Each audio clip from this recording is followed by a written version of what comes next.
Кеш жарық дәулетті ханымдар, қалдарыңыз қалай? Даусым қалай естіліп тұр, бейнем қалай көрініп тұр? Күн ыстық деп қойсақ. Кереметсіз дейді.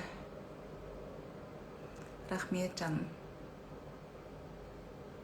Ками қалайсың? Сұлусыз. Қайырлы кеш. Рахмет жандарым. Даусым қалай естіліп тұр, бейнем қалай көрініп тұр? Қос белгісін қойып жүрсеңіздер. Аман есенсіздер ма? Не жаңалық, не хабар?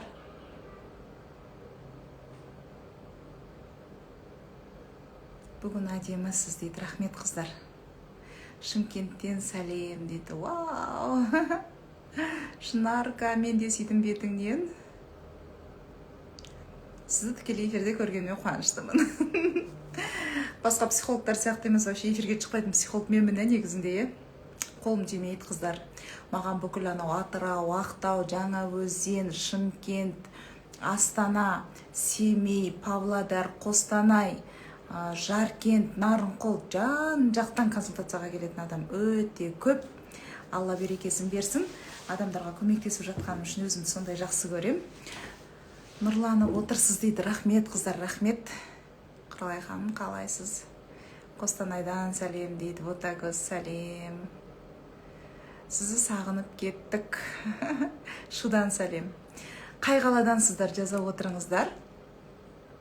Шолпан, мен де сүйдім бетіңді. Эльмирка. Вау, дейді. Красный платье. Қалайсыздар? Мені танымайтын, бірінші рет көріп тұрған адамдар бар ма осы жерде? Мені танымайтындарыңыз, ты кто такая, вообще куда я попала деп отырғандарыңыз нөл қойыңыздар. Мені бірінші рет көріп тұрмын, тыңдағым кеп тұр дегендеріңіз бір қойыңыздар. Ой, сен бұрыннан танимын дегендеріңіз 8 қойыңыздар да, сені танимын, еше сабақтарыңа қатысып, сабақтарыңнан нәтиже шығарып жүрген адаммын дегендеріңіз 2-8 қойыңыздар, бірнеше 8 қойыңыздар. Талдықорған, Қарағанды, Орал дейді. Байқоңыр, сәлем. Сәлеметсіз дейді. Ума, Кеген. Вот она что. Қыздар, Кегенге бардым ғой мен өткенде. Нарынқолға бардым, Кегенге бардым. Вот, 4-8 қойыпты Роза. Жан Серік. Бірінші рет көріп тұрмын дейді. Қайырлы кеш. Зағипа ханым, нәтиже көрдім дейді. Вот бір арманыңыз орындалса да, менімен бірге армандар алгоритмі бар, сен білмеген құпия бар, тағандай еді арманға байланысты. Магия деген сабағымыз бар, өзгеріске қадам сабағы бар, тағы нет, уақыт жоғалтпа сабағы бар. Соның барлығы арманға байланысты сабақтар. Сол арманға байланысты сабақтарды көріп нәтиже шығарым. Вау, қараңыздар, Гүлнұр, вообще. Аға Бекова Гүлнұр. Вообще көп. Құдай-ай, Амиртаева қаншама нәтиже көрсетіп атқан. Мөлдір нәтиже. Аиша нәтиже. Ума. Гүлзираш. Қаншама нәтиже қыздар, қандай керемет. Жалпы менің сабағым сапырған су емес та. Сапырған су емес. Құры әңгіме емес, нәтиже көрсететін терапия ғой. Психологтан алған әрбір сөзің, біреудің өзі ем, біреудің сөзі ем дейді. Психологтан алған әрбір сөзің сені емдеу керек. Балданай ханым, кішкентайыңыздың бауы берік болсын жаным. Вот, жаңағы ақжаулық техникасын қызым босануға толғатып кетіп баратқан кезде жасап отырдым. Жеңіл босанды дейді Балданай ханым. Керемет, қуаныштым жаным. Сізге WhatsApp-тан да құттықтауымды айттым. Бүкіл халықтың алдында, бүкіл Қазақстанның алдында сіздің немереңіздің бауы берік болсын, үлкен азамат болсын деп сізге сондай шын адал жүрек тілегімді тілеймін. Вот Балдана ханым, Дәулет ханым техникасында жасайды. Дәулет ханым марафонына қатысып қаншама армандар орындалған. Қалағанның бәріне қол жетіп, бірінші Аллаға, екінші сол өзіне деген сенімділікті менің сабақтарым арқылы ұялатып, енді дәл қазіргі күні әже атанып жатыр да, өзінің қызы босанды. Қызының толғатып кетіп баратқан кезде сіздің ақжаулық техникаңызды қолдандым дейді. Вот, пожалуйста, сіздер де қолданыңыздар. Бесплатный техника ғой. Стресстен сіздің арқаңызда шықтым дейді. Керемет. Қыздар өстіп, Ума сияқты нақты қандай нәтиже көргендеріңізді жаза кетіңіздер, жаза отырсаңыздар. Көргеніме қуаныштымын, эфирден кетпеңізші дейді. Осы жерде Мика бар ма? Жаркенттегі Меруерт маған Ұлжан апайды тауып берген. Қыздар, бүгін мен үшін өте қуанышты күн. Менің әдем болып отырғаным, көңіл күйімнің көтеріліп отырғаны да соған байланысты болуы мүмкін. Точно соған байланысты негізіші. Бүгін қызық болды. Жұмысқа келсем, телефоныма звонок келеді. Қарасам Ұлжан апай. Ұлжан апай кім десеңіздер, Ұлжан апай кезінде мен педколледжда оқыған кезде маған прям ең ыстық апайым болатын. Сол педколледжға түсуіме себепкер болған менің ұстазымның алдында бас ием. Ұстазының алдында бас имеген адам ол өспейді, өнбейді. Сол Ұлжан апайым маған хабарласады, қалай мен Алматыдамын деп. Ал сол Ұлжан апайды тауып алуыма, сол кісімен жаңағы телефон алмасуымызға себепкер болған Меруерт деген осы жерде мен әлі түрін де көрмегем, Жаркенттің бір қызы бар. Сол мен оқыған педколледжда оқиды да ол қыз. Маған дайрекке хат жазып жүрді. Құралай ханым, менің өмірім өзгеріп жатыр. Менің басым қатты аурушы еді. Сіздің медитацияңыздан басымның ауырғаны қойды, Құралай ханым. Сіздің медитацияңыздан кейін мен ешкімге ренжімейтін болдым. Жан дүнием тазарды. Сондай бір бақытты сезімде жүрмін. Сіз менің өмірімді өзгерттіңіз. Мен сізді жақсы көрем деп жазып жүретін. Содан кейін мен Меруерттен бір күн сұрадым, сен қай жердікісің деп. Сөйтсем, мен Жаркенттікімін дейді. Мен Жаркентте оқыған болатын. Алғашқы жаңағы 11-ді бітіргеннен кейінгі барған оқу орным Жаркенттегі педколледж болған. Десем, апай мен сол жерде оқимын ғой, Құралай ханым мен сол жерде оқимын ғой деп жатырды. Содан, ол жерде оқысаң деген онда сұрашы, Ұлжан апай деген апайымыз болып еді, Көбенбаев Болатбай ағай деген апайымыз болып еді, Шырын апай деген апайларым болып еді. Пожалуйста, сұрашы, ол кісілер қайда екен, аман есен бе екен, жағдайларын біліп берші, қандай да бір хабар алып берші деп. Сөйтсем, бұл қыз баратта деген іздестіреді. Ол кісіні бұрын істеген апайлар екен, қазір қайдан тапса болады деп. Тікелей директордан барып сұрайды ғой, педколледждің директорынан. Ал педколледждің директоры Сауранбаева Баян ханым, ол менің сол Ұлжан апай деп іздеп жүрген апайымның туған сіңілісі екен. Сонымен ол менің әпкем ғой деп ол кісінің номерін беріп, сөйтіп номер алмасып телефонмен сөйлескен болатынбыз. Ұлжан апай, бүгін Алматыға келдім Құралай деп хабарласқаннан кейін, Ұлжан апай келіңізші, менің жұмыс жағыма келіңізші деп қуанып кеттім. Қасында педколледждің директоры жаңағы Баян ханымды бірге ертіп кетті, сіңілісін. Получилось так, Баян ханым мені бұрыннан тыңдайды екен. Құралай, мен сені бұрыннан тыңдаймын ғой, бұрыннан тыңдаймын дейді. Мен сенің бүкіл техникаларыңды, бүкіл ойлаңыздар қыздар, білдей бір педколледждің директоры, ол да әйел, оған да әйел бақыты керек, оған да бір жанына тыныштық сыйлайтын әрбір сәттер керек та. Біз әйелдер бәріміз бірдейміз. Президент болсақ та, ханым болып мына жақта бәленбай подписчик етіп отырсақ та, мысалы миллиондаған подписчигі бар адамдар бар ғой, олар да тура сіз сияқты адам. Мен де сіз сияқты адаммын. Жаңағы бизнесменка болса да, қалтасында миллиондар мыш-мыш болып шашылып жүрсе де, бәрібір де әйел адамда глубине души они одинаковые. Оларға бір жылылық керек, оларға бір деген жақсы көретін адам керек, оларға духовный, душевный, жақын болатын адам керек та. Сонымен Баян ханым кеп сөйтіп айтып жатыр. Күтіп алдым, қуанып, арқа-жарқа болып құшақтасып, сүйісіп, амандасып, енді 30 жыл, представляете, 30 жылдан кейін ол кісілер келіп жатыр да. 30 жылдан кейін көріп тұрмын апайымды. Енді Ұлжан апайдың әңгімесі ерекше ғой, өзінше бөлек әңгіме да. Мені сіздер жақсы білесіздер ғой, осы анам бір ешкісін сатып, мені оқуға жіберген дегендерін білесіздер ғой, Жаркентке оқуға түсуге жіберген. Барып сол ақшаға жаңа подкурс оқуға болады дегеннен кейін сол ақшаны подкурсқа беріп, сол жерде қалып, подкурсты оқып, одан кейін мен өзім деген немен барғам, круглый беспен барған қызбын. Біздің кезімізде собеседование деген болатын. Жаңа апайға да айтып күліп жатырмын ғой. Апай мынандай 40 мұғалімді бүйтіп жан-жағымызға тізіп отырғыз қойып, ортасына жаңа собеседованиеден өтетін, әңгімелесуден өтетін адамды отырғызып қоятын да. Біздің кезімізде қазір ондай жоқ қой, тест тапсырады. Ортасында отырасың, жан-жағынан 40 адам 40 сұрақты бірінен кейін бірін пытырлатады ғой. Не сияқты, қалай айтсам екен, киноларда садақтың жебесі болады ғой, бытыр айтып не қылатын. Тура сондай мына жағынан бір сұрақ, мына жағынан, алдыңнан, артыңнан сұрақтарды қойған кезде ес таппай қаласың. Әрқайсысына жауап беріп үлгеруің керексің. Біреуіне жауап бере алмай қалдың ба, бітті, сен оқуға түспейсің. Содан сөйтіп пытырлатып сұрақтарды қойып жатыр, барлығына дұрыс жауап беріп жатырмын. Бір уақытта бір кезде деген менің дұрыс жауабымды жоқ ондай емес деп жоққа шығарғаны бар емес па сол жерде отырған комиссия мүшелерінің?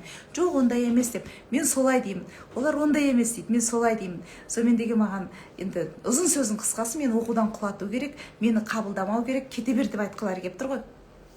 Сонымен мен ашуланып кетемін. Келесі жылы кел, Құралай, келесі жылы кел деп жатқан кезде ашуланып кетемін де қолымда ұстап отырған ручканы бүйтіп сындырып орталарына лақтырып жіберемін ғой. Ашуланып, жынданып тұрмын да, не істерімді енді шарасыздықтан, амалсыздықтан жылап тұрмын еще. Мен бәріне дұрыс жауап бердім, бәріне дұрыс жауап бердім деймін да. Хотя білесіздер ме, хотя ол мұғалім болу менің арманым емес болады. Мен мұғалімдікке оқуға түсем деп ойламағам да. Мамам өзінің арманын пихать етіп, бауыры неде Ташқарасу деген ауыл бар. Сол Тастықара дейді. Тастықарада Буденный атындағы мектепте директор болған. Дәл сол кісі, енді ол кісіге деген жаңағы моделі, өмір сүрудің моделі, сондай бір керемет қол жетпейтін тұлға өзінің ағасы болып тұр ғой. Дәл сондай болса екен қызым деген анам армандаған ғой, наверное.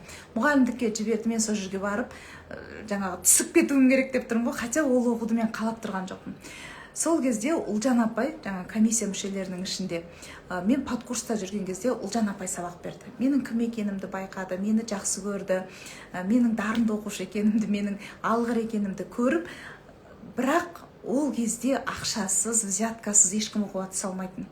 Соны көріп жүріп, енді мені құлап бара жатқаннан кейін ана жерде бүйтіп айтты ғой.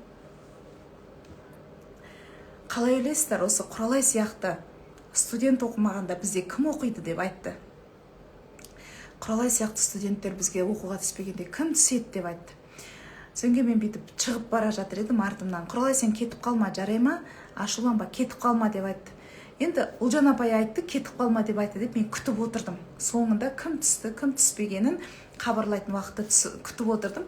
Сөйттім да күттім, актовый залға кіргізді, кешке жақын бәрінен қабылдап болғаннан кейін актовый залға кіргізді да түскен адамдардың фамилияларын оқыды.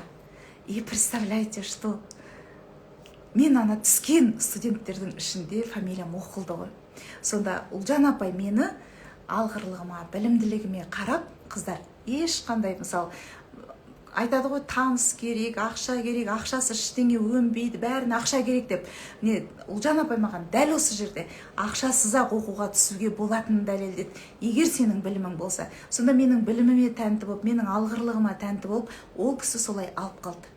Кейін мен маған Меруерт телефонын алып бергеннен кейін звондап сөйлескен кезде мен есіңіздемін ба, мен Құралаймын ғой, осылай жағдай болған десем, представляете, ол кісі даже не помнит. Өйткені ол кісі үнемі жақсылық жасайтын адам ғой.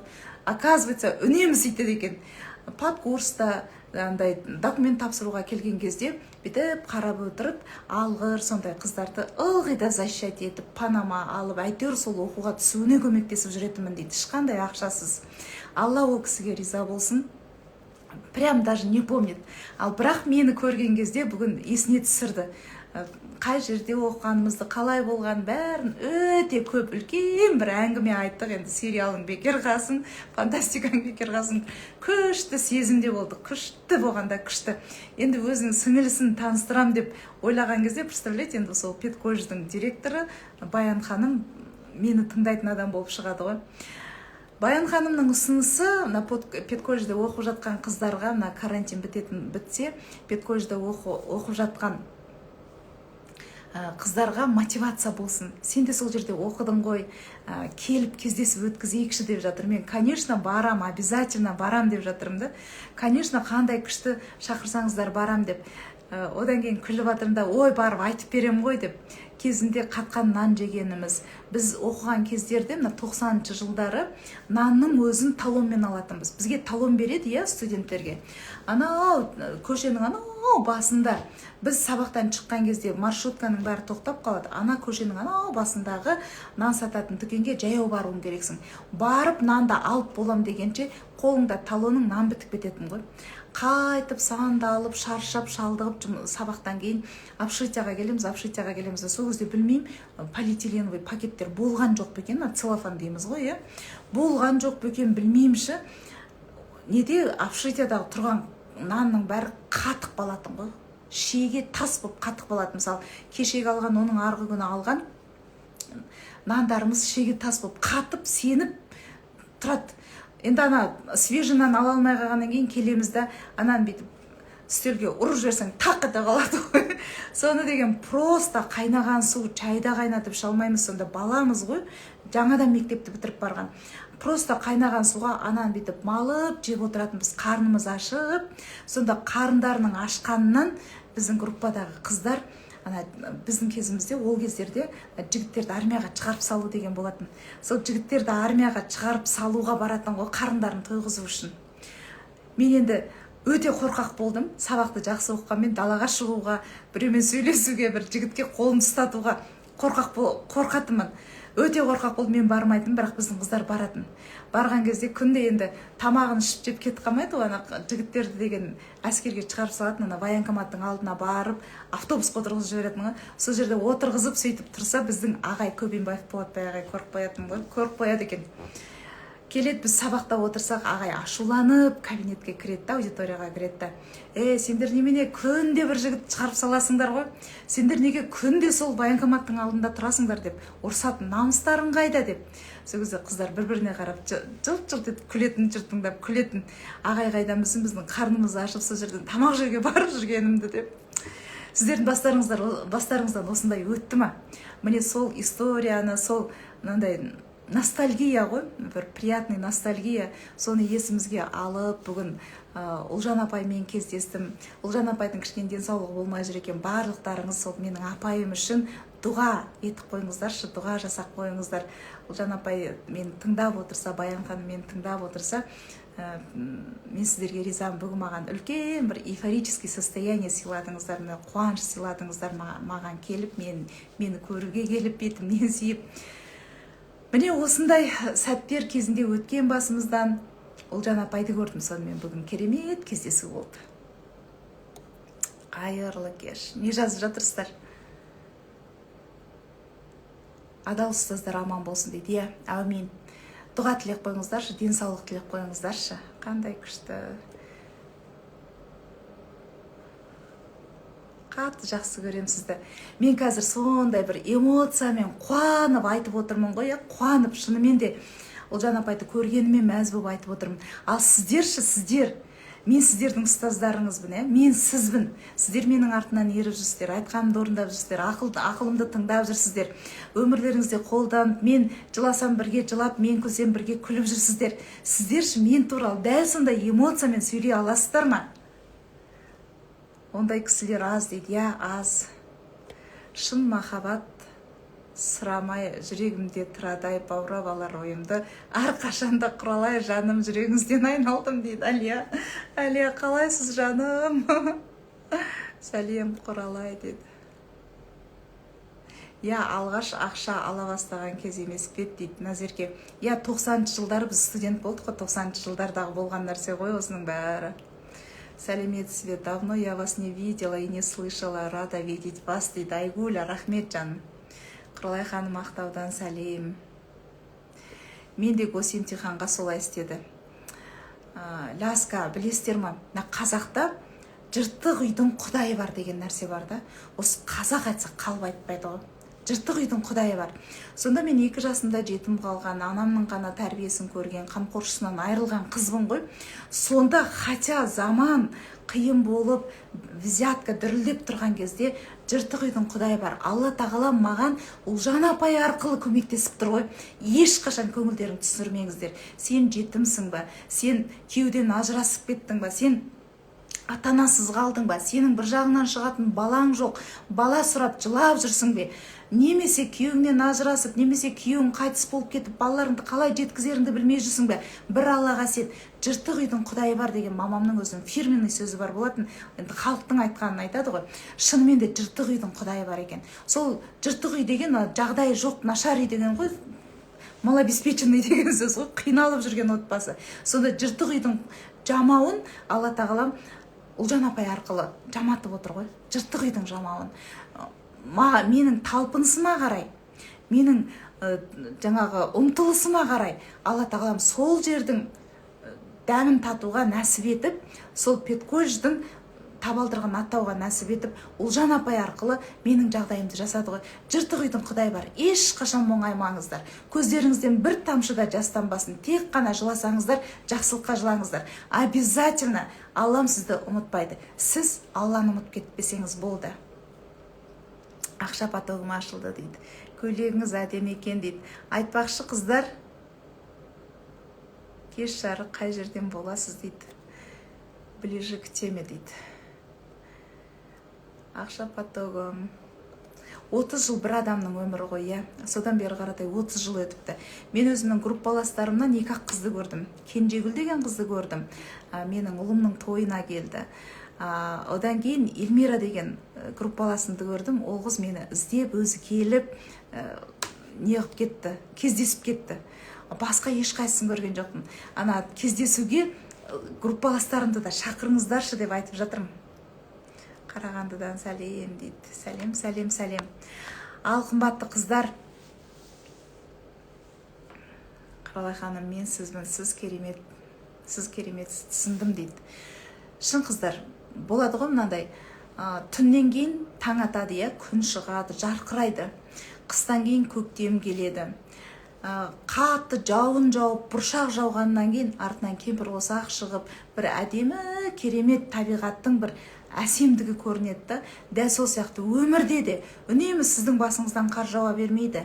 Үнемі сіздің көзіңізге мұз қата бермейді. Әр нәрсе уақытша, әр нәрсе өткінші, бәрі де уақытша. Естеріңізде ме, мен сіздерге бір тікелей эфир өткізген болатын, бәрі де уақытша деп. Бір ханның қолында мынандай үлкен несі бар екен да, печатка дейсіздер ғой, енді жігіттердің тағатын печаткасы бар екен. Сол хан ылғи да ашуланған кезде соған қарайды екен. Ашуланғанда, бірдеңкеге қапа болған кезде соған қарайды екен. Оказывается, ол жерде жазылып тұрады екен. Бәрі де уақытша деп. Бәрі де уақытша дегенді қарайды екен да, успокоиться етеді екен. Бір күні қатты ашуланып кетті да, ана жүзігін алып, лақтырып жіберген ғой, лақтырып жіберіпті да, бүйтіп қараса, лақтырып жүрген кезде, түскен кезде, мынандай ішкі жағында бір жазу жазылып тұр дейді, оны бұрын байқамапты. Барады да, ол не болған жазу екен деп қайтадан алады да, бүйтіп қараса, бұл да уақытша деген. Любой нәрсе, вечный нәрсе жоқ, бәрі уақытша. Сенің жаныңда жүрген күйеуіңнің махаббаты бар кезде наслаждаться етіңіз. Бүгінгі атқан таңыңыз, соған риза болыңыз, наслаждаться етіңіз. Киіп жүрген көйлегіңізге риза болыңыз, жеп отырған тамағыңызға, квартира болса да отырған үйіңізге риза болыңыз. Әр нәрсеге риза бола білген кезде Алла тағалам сізге одан да молын, одан да жақсын үйіп төгіп бере бастайды. Вы настоящая, и это радует кого как много фальши в этом мире. Даже ваша речь очень простая и настоящая, а не звученная в ангелочек. Қыздар, бағана кім айтады? Сол кездесуге келген апайым, сол Баян ханым айтып жатыр да, Құралай ханым, сіз эфирде қалай күлесіз, өмірде де солай күлесіз екенсіз деп. Я өмірде де сөйтіп күлемін тарқылдап, бұрын мамам ұрсатын, қызғысап неғып күлмейсің депші. Ха-ха-ха деп күлемін ғой, білмеймін, неге екен мама ұнамайтын. Ақырын күл дейтін. Біз енді ата-аналар белгілі ғой. Шектеу қоя береміз ғой. Сен қызсың, ақырын деп. Сонда да мен бой бермеймін ғой, бірдеңеге бой бере қоятын адам емеспін ғой. Тарқылдап күлсем мамам ұрсатын. Бірақ зато қазір сіздерге шынымен де настоящая, истинная болып отырғаным, жасанды емес болып отырғаным, сол кезде өзім мамам ақырын сөйтіп бүйтіп ақырын болып қалмай, ха-ха деп сол күйінше сөйтіп қалғанымнан шығар. Настоящий болғанға не жетсін, иә? Сүлейменнің жүзігі дейді. Рахмет жаным. Дұрыс айтасыз, бәрі де уақытша. Иә, менің осы жерде отырғаным да уақытша. Вот пока вот бар кезде, беріп жатқан кезде алыңыздар. Эфирді до конца көріңіздер. Туыстарыңызбен бөлісіңіздер. Жақсы нәрсені бөліскен кезде, мысалы, эфирді бөліскен кезде мен сауап жинап жатырмын деп елестетіңіздер. Елестету емес, прям точно біліңіздер соны. Менің істеп жүрген ісім менің 7 ұрпағымның жолын ашады, Алла қаласа. Егер Алла қаласа, 7 ұрпақтың жолын ашады. Біреудің санасын ашу, біреуге мотивация беру, біреудің энергиясын көтеру, жылап отырған адамды жұбату, тұра алмай жатқан адамды тұрғызып, жүре алмай жатқан адамды жүргізіп, жүгіре алмай жүрген адамды жүргізу, бизнес бастай алмай жүрген адамға бизнес бастатқызу, ажырасқалы жүрген адамды ажырастырмай алып қалу, бұның барлығы өте сауапты нәрсе. Менің 7 ұрпағыма жететін сауап жинап жүрмін. Мүмкін мен деген уақытым кетіп жатқан шығар. Мүмкін менің энергиям кетіп жатқан шығар. Бірақ мен уақытым кетті, энергиям кетті деп вообще ойламайды екенмін. Өйткені мен сіздерді өліп тұрып жақсы көремін да. Мен сізбін дегенге мен бүгін күшті бір видео түсірдім. Алла қаласа болашақта сіздерге ұсынатын болам. Білесіздер ма?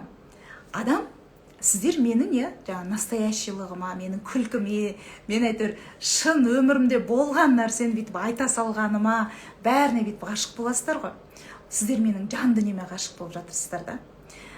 Өйткені сіздің де жан дүниеңіз сондай искренный, сондай таза.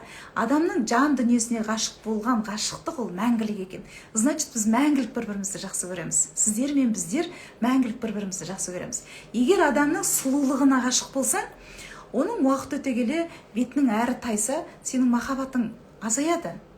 Ал енді сен адамның ақшасына ғашық болсаң, уақыт өте келе ол банкротқа ұшыраса, немесе сол ақшаны үйіп-төгіп беріп жатқан ата-анасына бірдеңке болып қалса, сенің оған деген махаббатың азаяды. Сен егер қыздар жігіттердің фигурасына ғашық болса, уақыт өте келе жігіттер өзінің фигурасын жібереді. Қыздар 5 бала туғаннан кейін ол 90-60-90-дан дым қалмайды. Сол кезде де махаббаты азаяды. Ал адамның жан дүниесіне ғашық болу, оның душасына ғашық болу, это вечно, ол мәңгілік. Неге дейсіздер ма? Адамның рухы өлмейді ғой. Адам өлген кезде оның рухы өлмейді. Адам өлгенде оның просто физический қабымыз бар ғой мынау. Біздің жанымызды қаптап тұрған, жанымыз өмір сүретін физический теломыз өзінің өмір сүруін тоқтатады. Ал біздің рухымыз қайтадан өмірге келеді.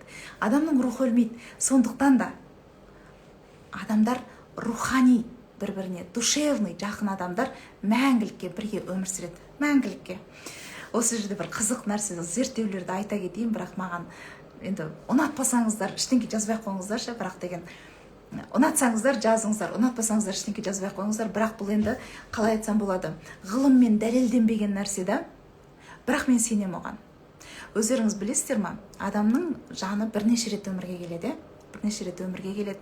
Сонда болады ғой, әйелі бар болса да біреудің әйеліне ғашық болып қалатындар, бір күйеуі бар болса да біреудің күйеуіне ғашық болып қалатындар болады ғой.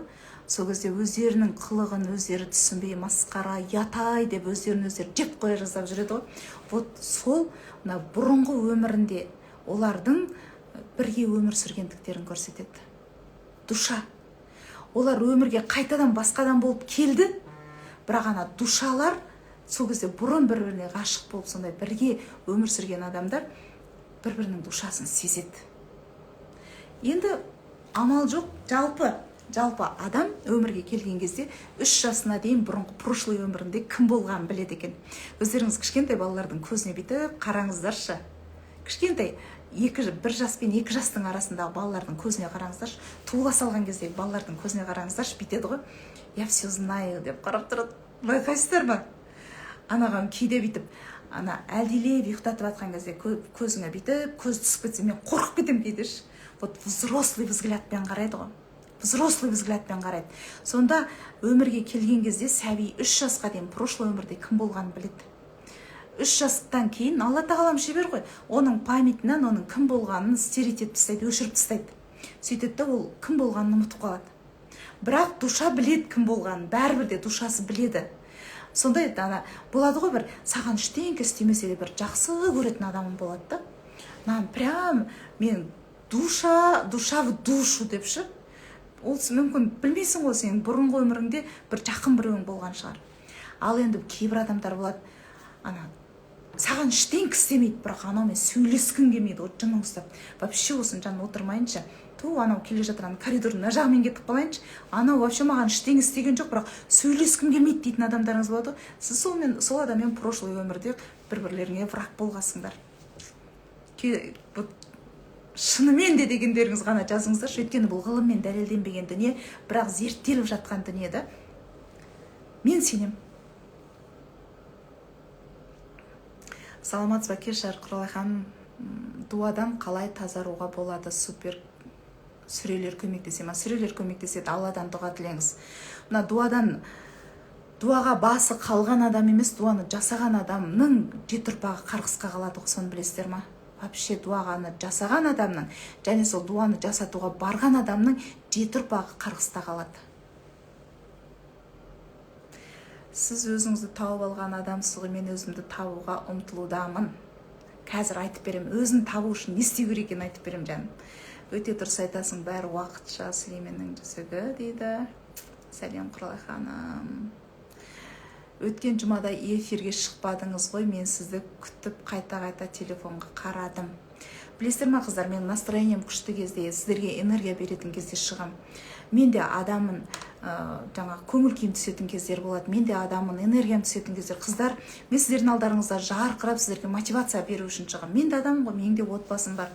Сол кезде бүйтіп, мен идеальныямын, күштімін деп айтқан келмейді. Оған сенетін шығарсыздар мен айтқаннан кейін, бірақ мен сіздерді алдағым келмейді да. Сіздерді мен білем, мен не айтсам да сенесіздер, бірақ мен сіздерді алдағым келмейді. Мен сіздерді ешқашан алдаған емеспін. Мен сіздерге өтіріктен бірдеңкені айтқан емеспін ешқашан. Мен сіздерге вот шынайымын да, Алламен қалай шынайымын, дәл солай сіздермен шынайымын. Сол жұма күні мен көңіл күйім болған жоқ. Мен көңіл күйімді түсірді біреулер. И мен ол энергияны сіздерге бергім келген жоқ. И так та сіздер мен жарқыраған, мені энергия алу үшін тыңдағандарыңызды қалаймын да. Ана мамаситалар жылап еңіреп отырады ғой, білмеймін. Оған да бір уақыты келер, мен жылағанымды сіздерге көрсететін. Жылай берейін ба сіздерге?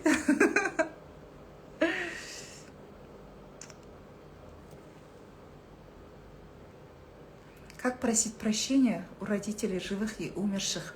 Дәл осыған мен түп санамен жұмыс жасайтын 26 жыл бойы тәжірибемде қолданып келе жатқан керемет мощный техникам бар. Кешірім техникасы Дәулетті ханым клубын курсында бар. Айтпақшы қыздар, сіздердің сұрауларыңыз бойынша мына дайрекке келген мынандай хаттардың легі тоқтамайды. Дәулетті ханым курсына қатысып үлгіре алмай қалдым. Өткізіңізші, өткізбеймін деп жатыр екенсіз, өткізіңізші деп жалынып жақпайған, прямо өтініш білдірген хаттар өте көп. Алла қаласа Дәулетті ханым курсын өткізейін деп жатырмын. Қатысқыларыңыз келе ма? Күйеуіммен қалай өзімізге бағындырсақ болады дейді. Сырласып дейді. Қалай күйеуіммен сырласам десеңіз келсем, ал күйеуді өзіме бағындырам дегеніңмен келіспеймін. Ол жеке тұлға ғой. Сен оны өзіңнің затың қып, өзіңнің балаң сияқты қып жасабағың келіп отыр да. Осы әйелдер қауымы өзіміз, біз странный адамдармыз ше. Бүйтеміз, күйеуімізді деген байға тиіп аламыз. Содан кейін оны ана жерің анандай емес, мына жерің мынандай емес, мені бүйтіп тыңда, мені сөйтіп тыңда, маған бүйт, маған сөйт деп өзіміздің қалағанымыздай қып, ана пластилинді лепить еткен сияқты лепить жасап аламыз да, бүйтіп қарап отырамыз да. От жігіт кезінде тегі осы не еді? Харизматичный еді, еркек сияқты еді, айтқанда тұрушы еді. Мынау бір не рыба, не мясо болып бара жатыр дейміз. Біз әйелдер өзіміз түсінбейміз.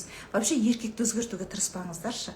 Сен сол қандай бар, сондай түрін жақсы көріп, сондай мінезін жақсы көріп байға тидің ғой. Енді оны бүйтіп өзгертіп тастайсыңдар да, ана дүкеннен новый көйлек сатып әкеліп, етегін қырқып, жеңін қырқып, қылтитып тастаған сияқты өзгертіп тастайсыңдар да, сенге маған ұнамайды деп отырасыңдар. Вообще еркекті өзгертпеңіздер. Сіз соған қандай бар, сондай қылып тидіңіз ғой, болды. Біз мына әйелдер қауымы бірдеңкені өзгерткішпіз. Неге еркектер сол неге түседі? Коррозияға неге түседі біздің кесірімізде? Неге коррозияға түседі? Өйткені олар ер адамдар сүйетін әйелінің айтқанын алғашқы жылдары отбасын құрғаннан кейін бәрін тыңдайды ғой. кейін ғой олардың тыңдамай кететін. Вот сол алғашқы жылдар апасына ғой. Вот сол алғашқы жылдар ана күйеуді деген бүйтіп өзгертіп жібермес үшін ата-ененің қолында тұру керек. Ене деген соны қадағалау керек. Баласын өзгертіп жібермесін. Вот 5 жыл қолыңызда ұстаңыз да сенен смело бөлек шығара беріңіз. Мен мысалы қазір Гаухарыма 5 жыл болды, смело бөлек шығарамын. Өйткені мен нені қалаймын, біздің отбасының принциптері қандай, біздің ұранымыз қандай, бәрін бойына сіңірді, біздің адам болды, мен оны смело шығарамын. Енді ол менің 5 жыл өтіп кетті, адаптационный период дейміз ба, қандай период дейміз, не коррозияға ұшырайтын периодтан өтіп кеттім. Енді менің баламды өзгерте алмайды. Ол қандай бар, сондай қалады. Консультацияңыз қашан болады? Болып жүр ғой. Мен сізді тыңдай бастағасын өмірім жақсы жағына өзгере бастады. Жолдасыма психолог дегенді көбірек тыңдашы дейді. Өткенде бір ханым айтып жатыр еді ғой. Бүгін күйеумен ұрсысып қалса, бүгін құралайыңды тыңдамағансың ғой деймін деп айтты маған деп. Керемет. Құралай ханым, мен бүгін Ақтаудан келген Бақыт ханымды көрдім. Қандай мықты әйел, сізбен кездесем деп талпынып отыр, 2 балапандарын ертіп келіпті. Я жаным, кім бұны жазып атқан? Назерке ханым. Я келіп кетті, маған консультацияда болды жаңа ғана. Сізден күледі дейді. Сіз тек жақсылық тілеймін дейді. Дубайдан ыстық сәлем. Сәлем. Вы сильная, вы настоящая, керемет жансыз дейді. Мадинка, рахмет жаным. Мен Мадинамда отыр екен ғой. Не дейді? Бетіңіздегі меңді әлі алып тастамапсыз ғой. О, менде 7 пятница бар ғой. Жүрем ғой, мынаны айтам, сонымен қалады. Білмеймін енді. Тиіспе деп айттыңыздар ғой өздеріңіз. Тиісейін ба? Бізде сізді, ол бір керемет ашық адамсыз, сізге Алла береді дейді. Украли, я сізге ғашықпын дейді. Да, украли меня. Мен ажырасқан едім, 10 жыл болды. Менің және балаларымның жолы ашық болу үшін хопонопона әдісін қолдануым керек па? Қайсысын қалайсыз, қайсысын жүрегіңіз қалайды, соны қолданыңыз. Хопонопонаны жасаңыз. Ойбай, шетелдің техникасы керек емес істесеңіз, менің техникамды жасаңыз. Ақжаулық жабыңыз, жол ашылады. Қыздар, балаңыздың, күйеуіңіздің, бауырыңыздың, әке-шешеңіздің, сіңірлеріңіздің жол ашылсын десеңіздер, менің ақжаулық техникамды жасаңыздар. YouTube-тан іздеңіздер, ақжаулық техникасы деп.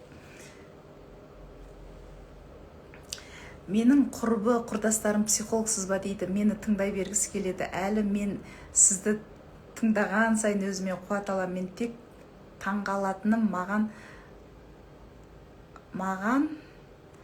қызығатынына таңғалам. Сіз энергияңыз көтеріліп жатыр ғой. Мен сізге энергия беріп жатырмын, білім беріп жатырмын.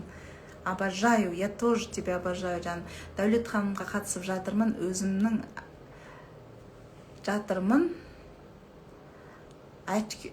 Очки тастады, қызым 20-да бала кезден киетін очкиді. Жанар ханым, қалайша тастады очкиді?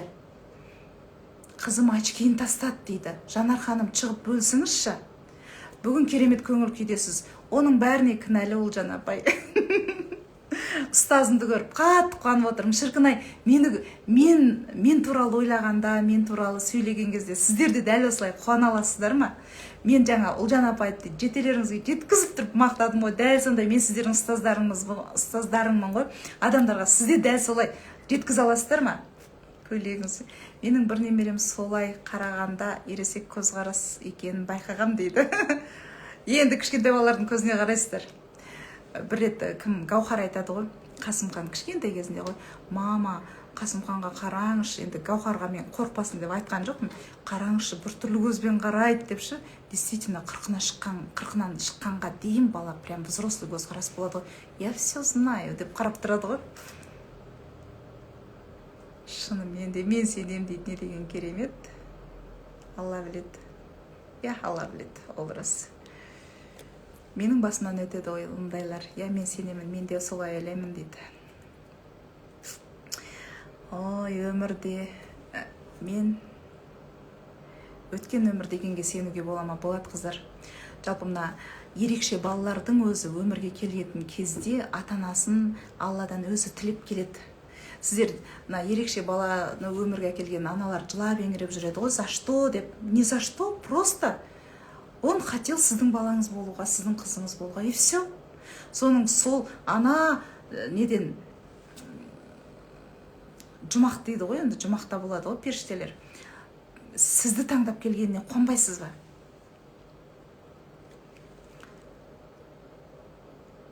Басымызда сондай болады, ештеме жасамаса да жек көретін адамдар. Вот бар ғой. Менің әкем әкесі күшті дуа жасайтын болған, мен қарғыстамын ба дейді. Ол кісілер үшін Алладан кешірім сұраңыз. Мен сияқты подругама көршінің кішкентай 2 жасар баласы постоянно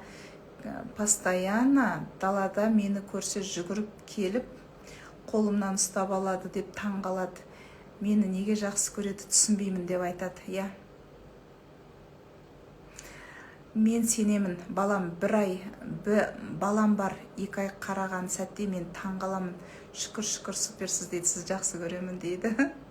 Сіз уникальная, фантастическая женщинасыз дейді Әлия ханым. Сізді жақсы көреміз дейді. Мен де жақсы көрем.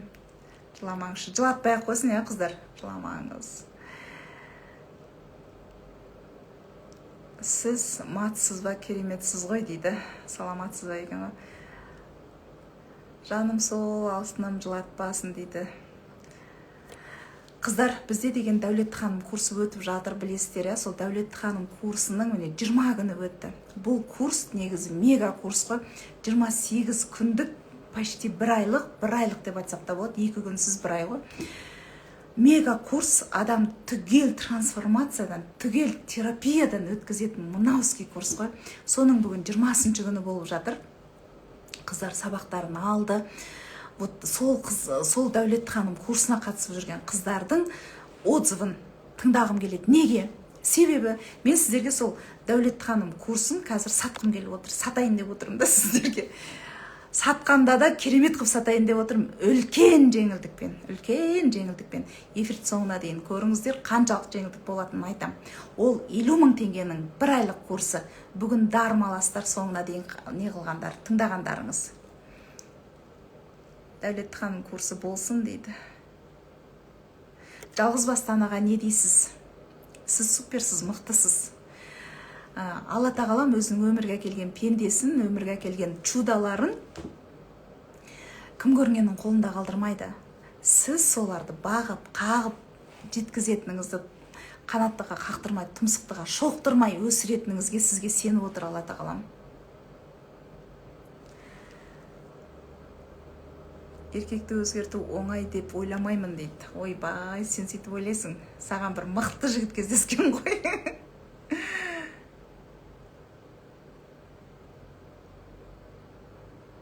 Қайным келіншегімен ауырып, жан подружкам ауырып, больницаға түсіп, настроением болмай жылап алдым. Bir Аллаға тапсырыңыз, ақ техникасын жасаңыз.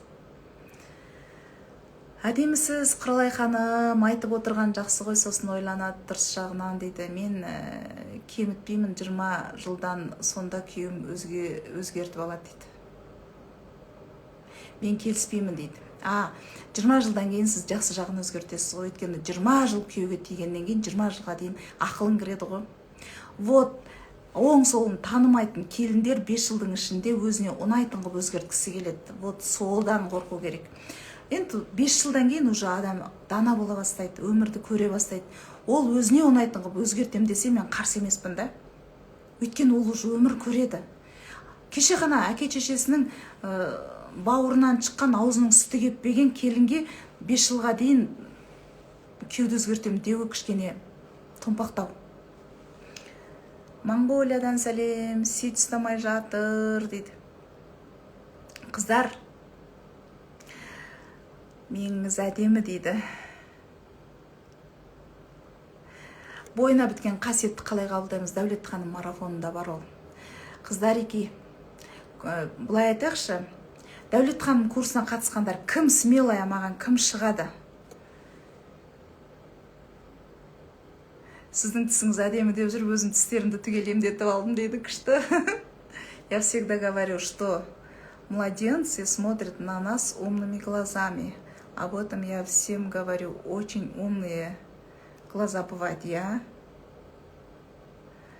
не деген тартымдысыз, кейбір тікелей эфирге ұнамаған жерін айтсаңыз сразу лақтырып жібереді. Сол адамды Алла лақтырмасыншы дейді жаным. Адамдар лақтырса лақтыра берсін, Алла лақтырмасын. Қандай күшті сөз айттың. Сіз сияқты ұстазым болғанына мыңда бір рахмет. Кофтаңыз күшті дейді. Мына күшті қыздар, өткенде сертификат берген кезде алған болатын. Мынаның ішінде мынандай несі бар. Көрсетейін ба сендерге? Мынандай ішінде комбинезоны бар. Содан кейін мынандай күшті, керемет, өзіме ұнайды. Бірдеңе. Қыздар қатып жатыр дейді. Даусым қалай естіліп тұр, бейнем қалай көрініп тұр, қосып белгісін қойып жіберсеңіздер. Жас күнімде енем аборт жасауға мәжбүрледі, өте жас едім. Содан өзіме өзім сөз беріп 2 ұл әкелдім. Алдында 2 қыз бар, сонымен қазір 4 балам бар. Егер қаласаңыз, абортированный балалары бар қыздар, маған расстановкаға келіңіздер. Расстановкамен реттеп тастаған жақсы негізі. Очкиді тастаған туралы айтсыншы дейді. Очки туралы жаңа кім жазып еді? Нетіңіздерші, туралы жазған деңіздерші, мен қосайын сіздерді. Қазір мен Гаухарға запрос жібердім, мен шығайыншы дейді. Гаухар деген. Жандарым, сол эфир ұнап жатыр ма? Эфир ұнап жатыр ма? Бақыт ханым. Сәлеметсіз. Гаухарсыз ба? Сәлеметсіз. Иә, Гаухармын. Қалыңыз қалай? Қай қаладансыз? Жақсы. Қай қаладансыз? Қарағандыдан. Қарағанды. Қарағандының суығында, морозильникте сақталған әдемі қыздар. Рахмет. Қашаннан танисыз мені? Мен 2 ай болды сізді танып жатқаныма. 2 ай ғана болды. Сол 2 айдың ішінде мен сізді әлі оқып, өте көп, енді айтып жеткізе алмаймын енді. Мен де осы кітап оқығанда очки тағатын тұғымын. Кітап оқығанда жазғанда очки тағатын едім. Сол қазір очки тақпаймын, кітапты да жазуды да бәрін кәдімгідей, очкиді вообще қазір ұмытып қалдым қайда қойғанымды. Да вы что, қандай да бір блок шешілген ғой сізде? Анау күнде нені жасаймын? Дәулетті ханым техникаңызды жасаймын. Сосын медитацияларды жасаймын. Сосын жаңа риза болу нені жасаймын. Күнде кешірімді жасаймын. Сосын жаңағы не, сіздің ана бір Дәулетті ханым курсыңызға қатысып жатырмын ғой. Сондағы қай сабақта айттыңыз ғой, ұлдарға, ер азаматтарға, сендер мықтысыңдар, сендердің қолдарынан бәрі келеді, мен сендерге сенемін деген. Осыны қатты бірдеңеге қобалжығанда ішімнен айтам ұлдарыма. Мен бұны жұмысымда да пайдаланып жатырмын. Мен балабақшада тәрбиеші болып жұмыс істеймін. Бұрында мені балалар жақсы көреді тұғын, бұл қазір ерекше. Қазір мен ішімнен айтам ба, или оларға да сезіле ма, ішімнен де айтам, сендер мықтысыңдар. Женский энергияңыз көтеріліп жатыр ғой. Женский энергиясы көтерілгенде әйел адам періштеге айналады. Женский энергиясы көтерілген періштеге айналып бара жатқанда ең бірінші періштелер сезеді. Немерелері, баласы, жаңағы мектепте жұмыс істесе кішкентай балалар, садикте жұмыс істесе кішкентай балалар, сол адамға жабысқыш болады ғой. Мен сізді жақсы көремін деп қояды. Сосын балаларға жақсы сөздерді айтып жүрмін. Ақылды қыздарым, батырларым деп. Балалар айтыңызшы тағы деп, ұнап жатыр оларға. Тағы да айтыңызшы дейді. Сіздің берген техникаларыңызды өмірімде де, жұмысымда да қолданып жатырмын. Сізге ризамын. Сіз өзіңіздің сонда жаңа очкиді тастадым деген сізсіз ба? Жазған? Жоқ, мен екінші жаздым, ол кісі Жанар ханым болған. Мен есіме жаңа түсіп, көп нәрсені ұмытып қалған ба, білмей жатырмын ба, жаңа есіме түсіп жазып жатырмын да. Мен де очкиімді уже міне тастадым ғой. Қазір мен кітапты жазғанда очки тағатын тұғым. Көрмей не етпеймін. Керемет жетістік. Соның бәрі ана ішкі жан дүниемнің тазаланғаны ғой. Сіздің техникаларыңыздан жаңағы Керемет, қуаныштымын жаным. Ақжаулықты техникасы, осы техникаларды жасап, сондай бір қобалжып жүрген нелерім бәрі тынышталып, қуанып жүрем. Ішімнен сыбырлап. Енді ұлдарым алыста болса да, мысалы бір нәрсеге қатты алаңдасам, енді қасында бола алмасам да ішімнен сыбырлап айтамшы. Сосын жаңа WhatsApp-тарына жазып қоям. Олар да мәз болып қуанады. Бір-бірлеріңізге деген махаббат, сенімділік, гармония, ол өте тамаша нәрсе ғой. Береке ғой, ол адамның берекесі. Жай ғана сөзбен ақ адам берекесін, үйдің берекесін кіргізуге болады, әйел адам әсіресе. Үнемі жақсы сөз айту керек екен ғой. Біз бұрын айтпағанбыз ба, қалай осыны білмегенбіз. Соны қазір енді ештен кеш жақсы деп біліп жатырмын ғой. Соған қуаныштымын сізді кездескенге. Адамдар не үшін біліп тұрып істемейді, өйткені оның құндылығын түсінбейді. Сізге мен сабақта сол жақсы сөз айту, күліп жүру, жақсы комплименттер айтудың құндылығын түсіндіре білдім да, сіздер орындап бастадыңыздар. Нәтиже бар. Сіздің сабақтарыңыздың бәрі өте баға жетпес, құнды дүниеші. Бұлай оны шынайы жүрек қалауымен орындасақ, біз өзіміз барлығына жаңағы мақсатымызға жететініне сеніп тұрмын. Мен енді аз уақытта сізді көріп біліп жатырмын ғой, енді арасында қазір жұмыста жүрмін, әйтеуір тырмысып оқып жатырмын, дайындалып. Жан дүниеңізде өзгеріс бар ма 20 күннің ішінде? Уже 20 күнде сіздер уже терапиядан да өттіңіздер, трансформациядан да өттіңіздер. Қалай? Мен өте көп өзгеріс менде көп. Себебі мен бұрын өкпелеп қалатын тұғым адамдарға. Қазір өкпелемеймін, адамдарды түсініп жатырмын, жақсы жерлерінде ол адамдарды түсініп жатырмын да. Себебі ренжімеймін қазір ешкімге. Себебі ол адам маған енді қалай айтсам екен, қазір ешкімге ренжімейтін болдым. Жақсы көре бастадым. Оларда енді барын салып жатыр ғой, оларда бар білімін, бойындағысын беріп жатыр. Қолынан келген жасап жатыр барлық адам. Сондықтан мен қазір ешкімге ренжімейтін болдым. Айналамның бәрін түсініп, риза болатын болдым бәріне. Осы сабаққа қатысқаныма өзім шексіз ризамын. Сосын жаңағы қанша төлеп қатыстыңыздар? Мен ұмытып қалдым. 10 мың ба? 15 мың ба? Мен ана барлық сабақтарыңызды алдым мен. Барлық сабақтарыңызды алдым. Соны қызығып үлгере алмай жатырмын. Мен арасында бүкіл ютубқа да қарап кетем, қызығып кетем. Сосын жаңағы табысты ледиді көргім келеді, бәрін көргім келіп жатыршы. Бірақ енді мен бірінші мен Дәулетті ханымға жазылдым ғой, осыны оқимын деп. Основной осыны да оқып жатырмын. Енді өте көп сабақ. Сосын жаңағы жүрек қалауым дегенді мен өзімне жаңа былай қарап отырсам, өзімнің немде өзімді көп экономить еткен екенмін. Білмедік қой енді жаңағыдай. Өзіңізден аяп өзімнен көп аяған екенмін, сол өзімнің нелер бойымдағылар. Сосын жаңағыдай өзімді сосын сылтау көп болды. Сол бойымдағы нелерім, кемшіліктерім. Өте бұл жаңағыдай, білмеймін, көп сылтаулар болады екен ғой, негізі сол сылтауды жою керек екен. Сосын жаңағы сіздің айтқан, енді қаншама көп нелерді алдым, енді көп баға жетпес құнды дүниелерді алдым, енді оның бәрін өмірімде қолданып жатырмын. Аузыма сөз түспей қалды қазір. Рахмет жаным.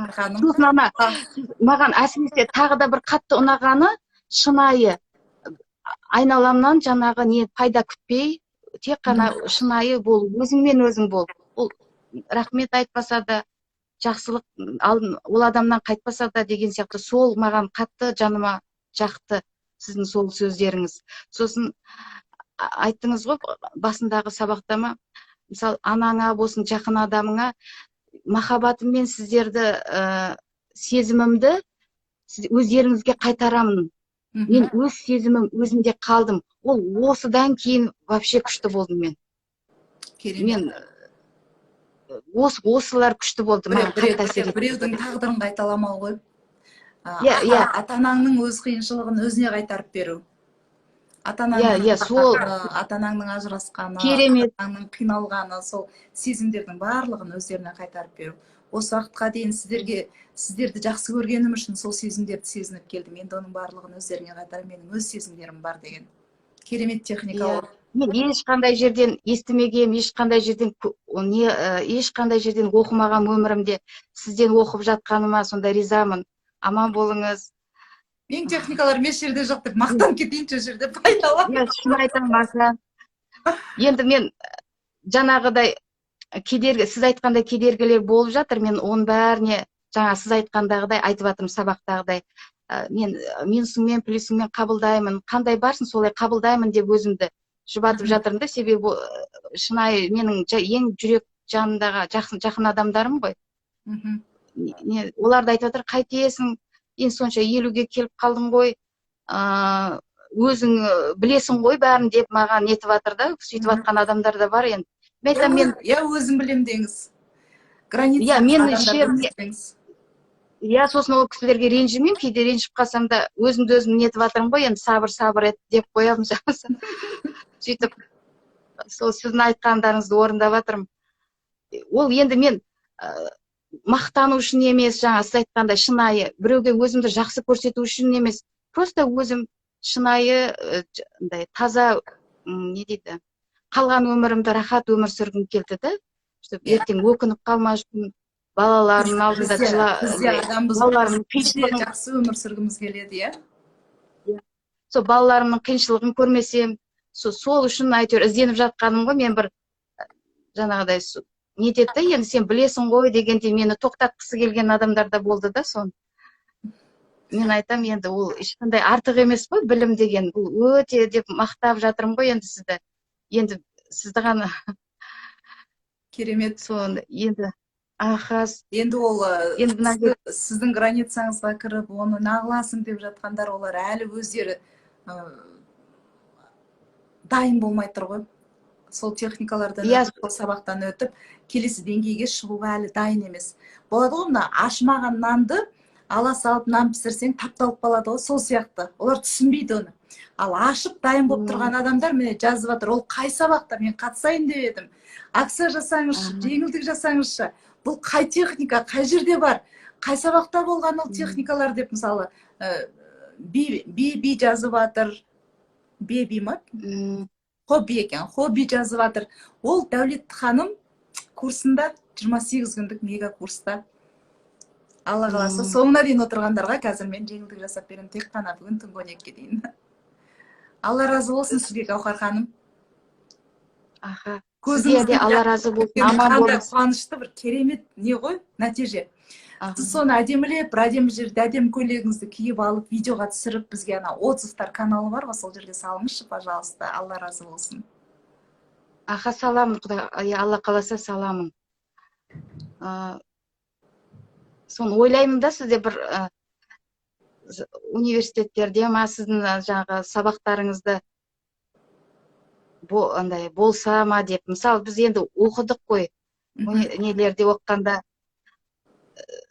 осы жаңа сіздің техникаларыңызды оқыса екен, мен балаларымда оқыса екен деген сияқты ғой. Бірақ енді мен қазір осыны айтсам, олар қабылдамай жатыр, олар дайын болмай жатыр да. Оларға өздеріне керек кезде өздері іздеп табады. Өзі іздеп таба ма? Жаңағы нетіп, қиналып, нетіп жүргенде былай айтсам, сол қабылдамай жатыр да мені. Мен айтам, саған жаным ашып айтып жатыр ғой десем. Жалпы адамдарға мынаны үйт, мынаны бит дегеннен гөрі өзіңіздегі нәтижені, өзгерісті көрген кезде өзі сұрағандары жақсы. Айтпай қойыңыздаршы, ой, бүйтеді ғой подругаларыңызға, айтпай қойыңыздаршы, сен өзгеріп жүрсің, сен не істеп жүрсің, қайтып өзгеріп жүрсің, не істеп өзгеріп жүрсің, бетіңе қандай крем жағып жүрсің деп жабысады ғой өздері. Вот сол кезде айтуға болады. Картошка техникасы ұнады ма сізге?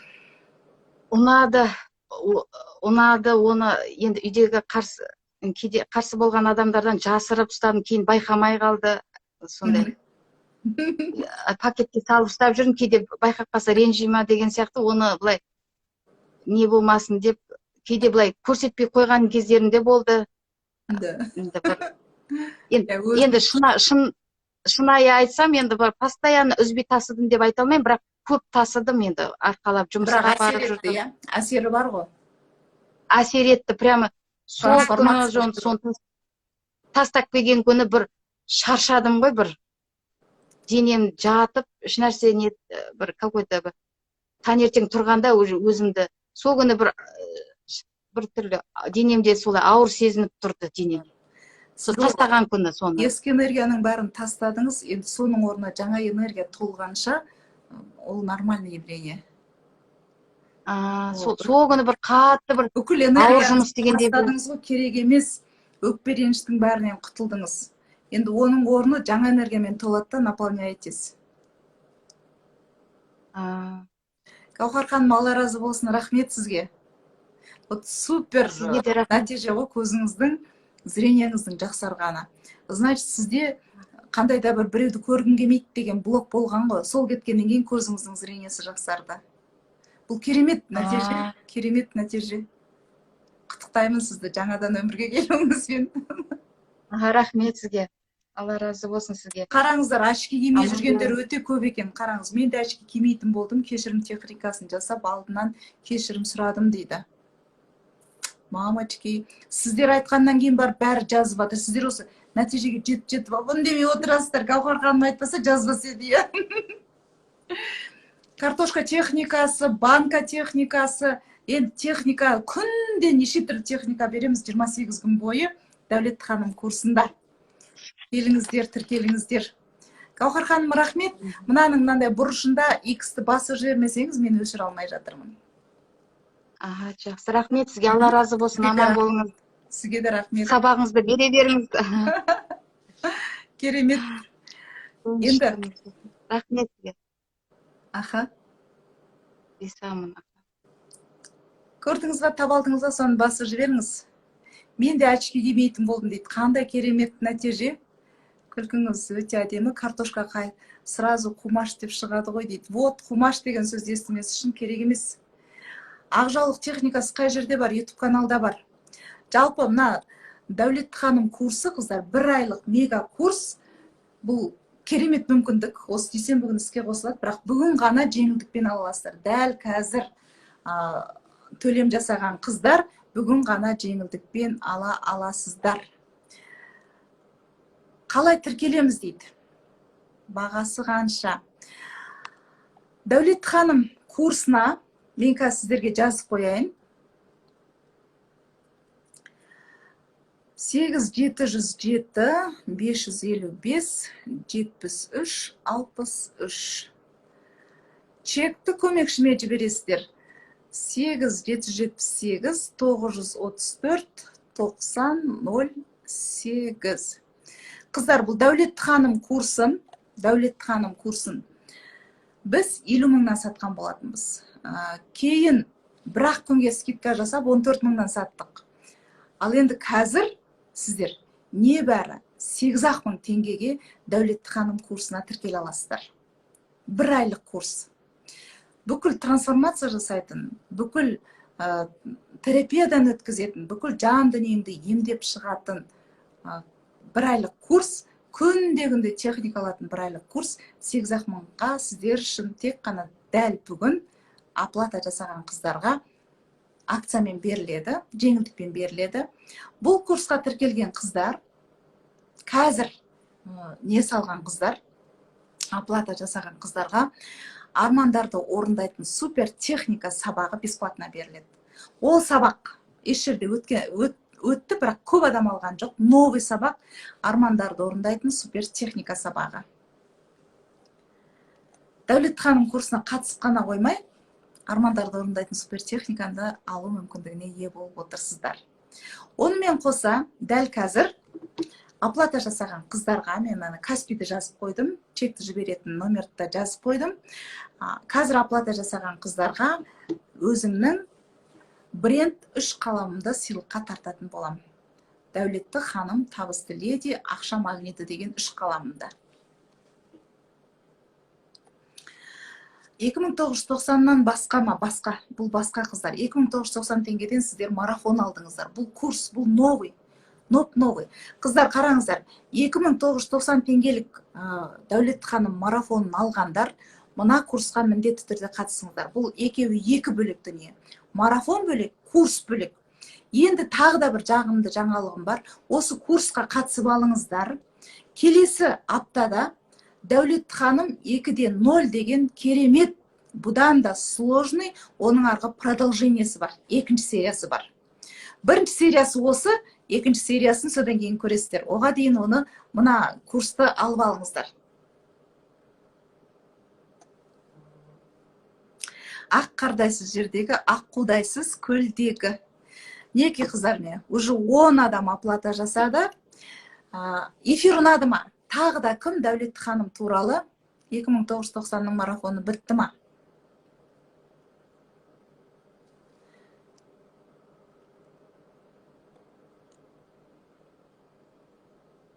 Даусым қалай естіліп тұр, бейнем қалай көрініп тұр?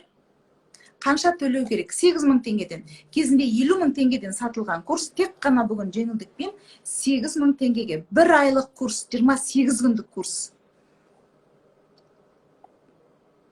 Сабақ өзімізде қалама, мәңгіге қалады сіздерде.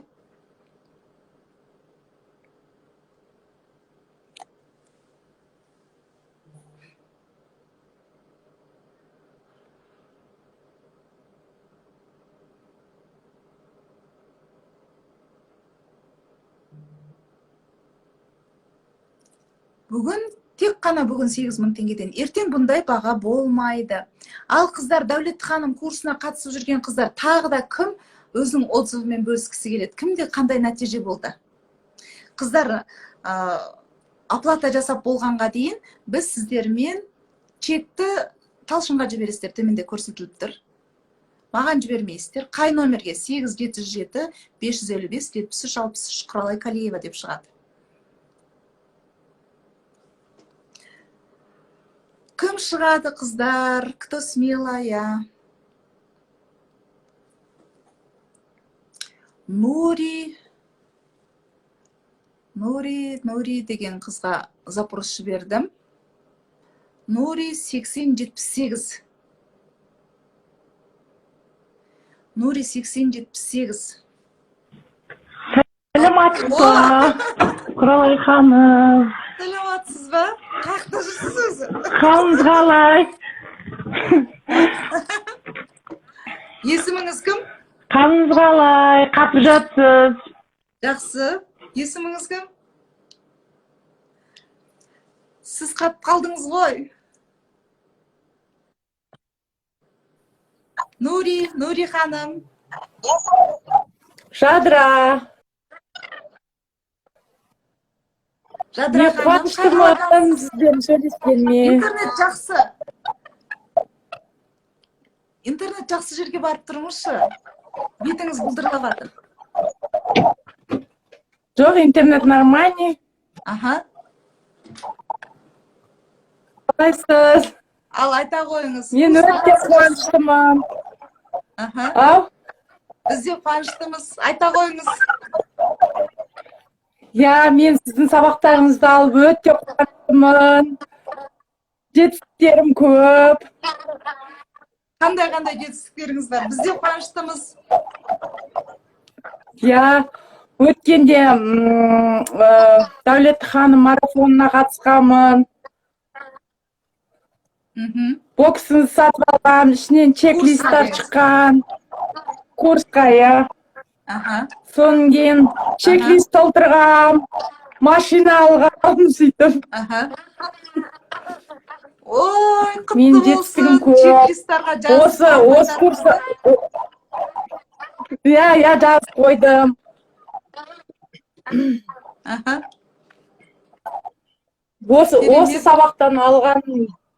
Осы сабақтан алған әсерім өте Қандай көп. машина алдыңыз? Chevrolet Aveo алдым. Құтты болсын жаным, құтты болсын. Қанша уақыт армандап едіңіз? Одан кейін осы 2019-дан бері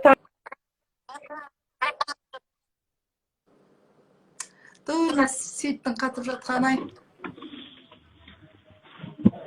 2019'dan beri tanıyım sizi. Аха.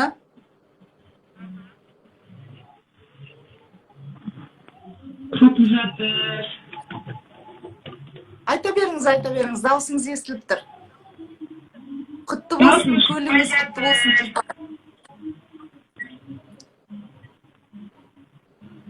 Дауысым шықпай Айта жатыр. беріңіз. Не қашып кетті. Шығып тұр даусыңыз, шығып тұр, айта беріңіз. Осы Дәулет ханым курсына қатысып, нәтиже өте керемет, айлығым көбейіп жатыр, ақша потогым ашылып. Зарплатаңыз көбейіп жатыр ма? Өзім кекір болып жұмыс істеймін. Керемет. Құтты болсын. Қуанып жатыр. Өзіңіздің энергияңыз көтерілді ма? Өмірге құлшынысыңыз артты ма? Әрине. Жұмысқа энергиям көп, Ләззат ханым жазып жатыр. Ау? Күштілеп тұрып, отзыв жазыңызшы. Қалқып жатыр сіздің даусыңыз бір естіліп, бір естілмей. Әдемілеп, қалай, қандай жетістікке жеттіңіз, өзіңізде қандай өзгеріс болды, Құралай Калиева отзыв деген каналға жіберіңіз. Немесе сіздердің Дәулет ханым курсында отырған чаттарыңыз бар ғой, сол жерге жіберіңіз, иә? Күтеміз сізден, сол отзывты күтеміз. Хорошо? Жазам, жіберем. Қосу белгісін басып өшіріңізші, мен өшіре алмаймын, мына Инстаграм сондай жасап қойыпты. Рахмет, көп жасаңыз. Өшіріңізші. Бір естілмей кетті. Құтты болсын Жадыра ханым, машинаңызда құтты болсын, айлығыңыздың көтеріліп жатқанда құтты болсын. Басқа біз ести алмай қалған жетістіктеріңізді отзывта күтеміз. Ал енді, мені біреулер палшы деп жатыр ма? Палшы емеспін, қыздар. Балшы ма, осы палшы ма? Қайсысы дұрыс? Көліңіз құтты болсын деп құттықтап жатыр. Бақыт ханым, жаңа шығайыншы деп жатқандарыңыз қайсы? Қыздар, сабаққа тіркелем дегендеріңіз тек қана бүгін 8.000 теңге. Каспий 8-775-555-73-63, чекті 8-778-934-90-08 талшынға жібересіздер. Нисан Кашкай алдым дейді. Майра екеміздің неміз бірдей болыпты ғой. Бақыт ханым шығайыншы дейді.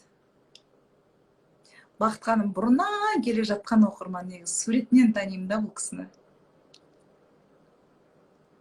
Бақыт ханым, сізге запрос жібердім. Сізде интернет жақсы шығар енді, е?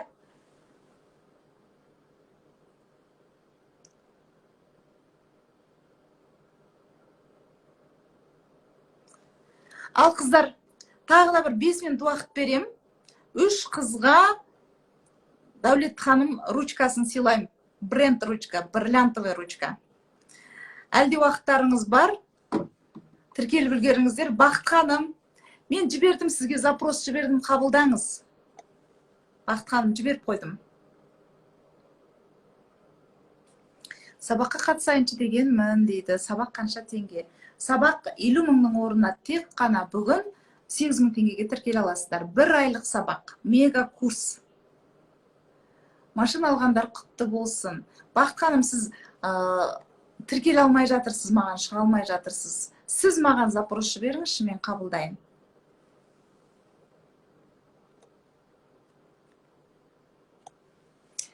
Гүлназ леди, мен шығайыншы дейді. Мен төледім дейді. Гүлназ ханымға жіберейікші. Ал Гүлназ леди, сіз қай сабаққа қатысып едіңіз? Ертең бағасы көтеріледі. Тек қана бүгін тіркеліп үлгеріңіздер. Гүлназ ханым? Саламатсыз ба? Саламатсыз ба? Қай қаладансыз? Алматыдан. Алматыдан, зема. Мен де Алматыданмын, не қойсам.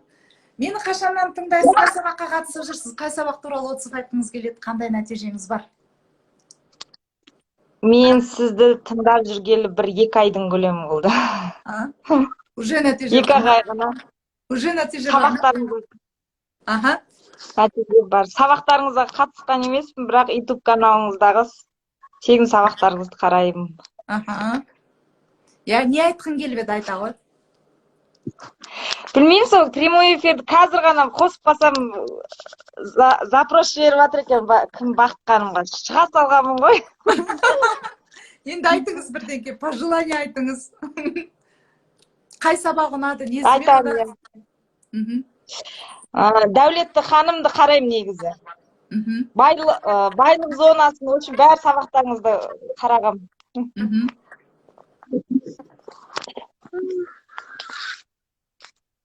Я. Не айтсам екен, қуанып тұрмын сізді көргенге. Вот, шығамыз дегендерді шығарамыз. Не ожидали, да?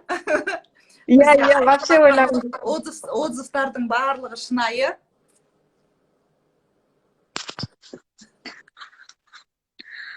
Сол қай сабағыңызды алсам деп өзім ойлап жүрген бір сабағыңызды қатыссам деп. Вот как раз Дәулет ханым курсы басталады. Вообще терапия болады ғой. Біз ана YouTube каналда тікелей эфирде айтылмайтын әңгімелер болады. Ол адамның жан дүниесі, ойыншық емес, тікелей эфирде жасамаймын ондай техникаларды.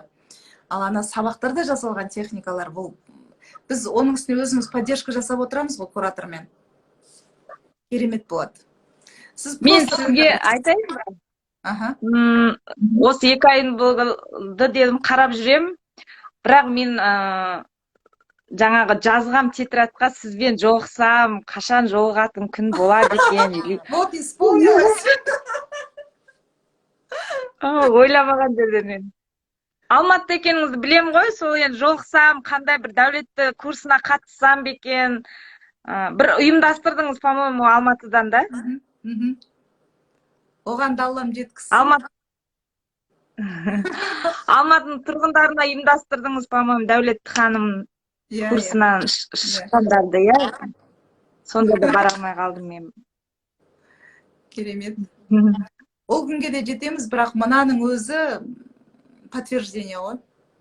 Подтверждение. Сіздің жазған жазуыңызға. Иә. Біздің Дәулетті ханым чек-листін алып жазыңыз, армандарыңыз вообще тез орындалады. Ана көлік алып жатқандар, үй алып жатқандар, барлығы сол Дәулетті ханым чегіне жазып, Алладан тілеп, армандарына жетіп жүрген қыздар. Техникаларыңызды орындаймын. YouTube каналдың өзінде әлем сабақ бар, негізі. Иә. Ақша потогындағы техникаңызды орындаймын. Чайник. Чайникті ашқан сайын ба? Чайник ашқан сайын, өзім бәрін ашқан сайын айта берем ғой. Бағана ғана осы айтып үлкен, нені ашқаным болатын. Мен қазір өзім ойлап отырмын сізді. Вообще не ожидал. Жаным, сол қуанышыңа ортақпын. Алла қаласа кездесеміз, пандемия бітсін, карантин бітсін, дірілдетіп тұрып семинар өткіземіз Алматыда. Қуаныштымын көргеніме. Осының өзі мен үшін подтверждение, конечно. Осының өзі қуаныш. Керемет. Жаным, сол Шынар дедің, атыңды? Ана Гүлназ, эфирден шыға қош. Мен өшір алмаймын. Мен Инстаграм сондай қапты. Сау болыңыз. Сау бола ғой, жаным. Бетіңнен сүйдім. Чмоки. Сіздің де.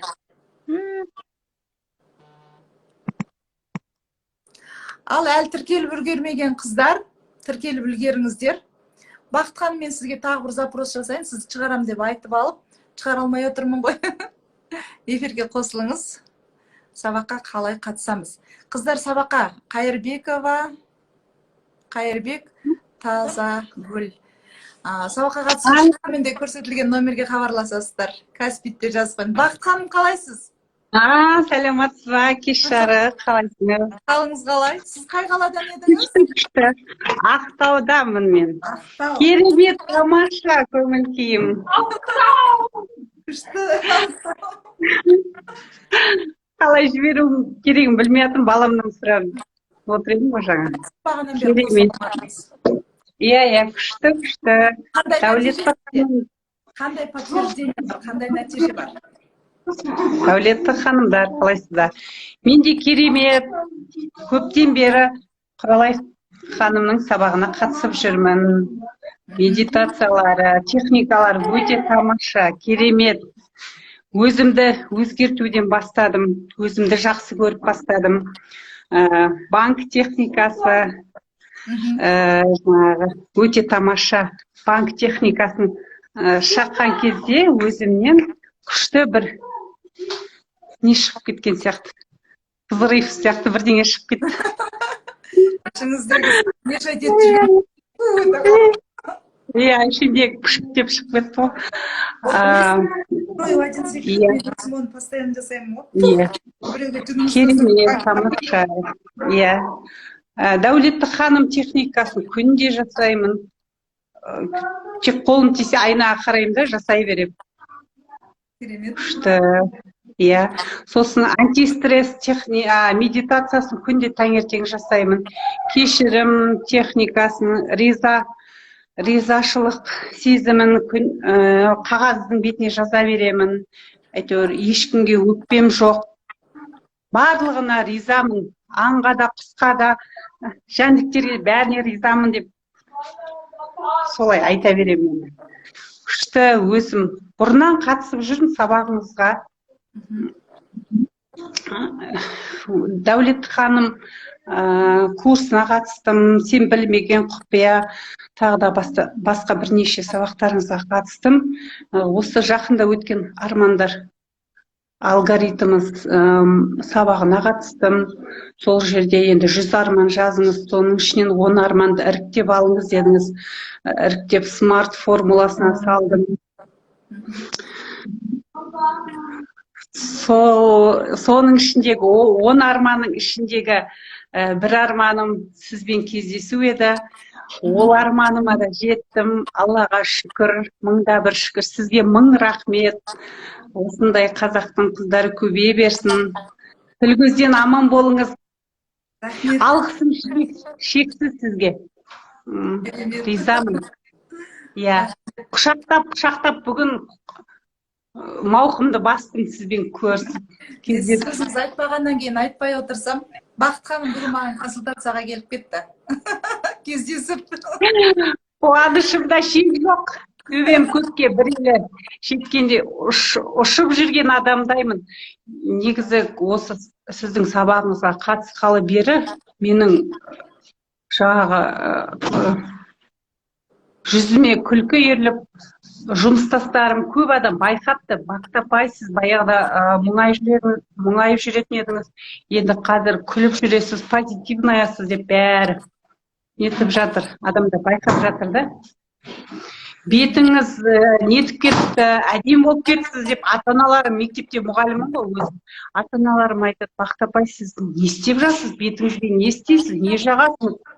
Жасарып кеттіңіз, әдем болып кеттіңіз дейді.